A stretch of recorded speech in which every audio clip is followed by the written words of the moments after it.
తదుపరి కేసీఆర్ హరీష్ను ఉరితీసినా తప్పు లేదు. మరి కేసీఆర్ నిర్ణయాలతోనే ఏపీకి నీళ్లు. ఏనాడు ఎఫెక్స్ కౌన్సిల్ సమావేశంలో వాదనలను వినిపించలేదు. 32,000 కోట్ల ప్రాజెక్టును 80,000 కోట్లకు పెంచారు. బీఆర్ఎస్ మనుగడ ప్రశ్నార్థకమైందనే నీళ్ల డ్రామా. ముఖ్యమంత్రి రేవంత్ రెడ్డి ఫైర్ అయ్యారు.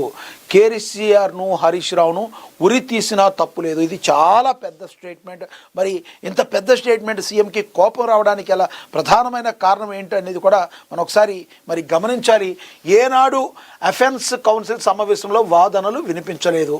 కేసీఆర్ నిలయాలతోనే ఏపీకి నీళ్లు. 32,000 కోట్ల ప్రాజెక్టును 80,000 కోట్లకు పెంచారు. బీఆర్ఎస్ మనుగడ ప్రశ్నార్థకమైందనే నీళ్ల డ్రామా. ముఖ్యమంత్రి రేవంత్ రెడ్డి ఫైర్ అయ్యారు. ఇక పాలమూరు రంగారెడ్డిపై విచారణ చేపట్టి తప్పెవరిదో తేలుస్తామనేసరికి బీఆర్ఎస్ డైవర్షన్ పాలిటిక్స్కు దిగుతోందని ముఖ్యమంత్రి రేవంత్ రెడ్డి మండిపడ్డారు. తిరిగి తమనే ఏపీకి తెలంగాణ నీళ్లు తాకట్టు పెట్టామంటూ ఆరోపించడం హాస్యాస్పదంగా ఉందన్నారు. తెలంగాణకు ప్రాతినిధ్యం వహిస్తూ ఏపీకి ఎవరైనా నీళ్లు ఇస్తారా అని ప్రశ్నించారు.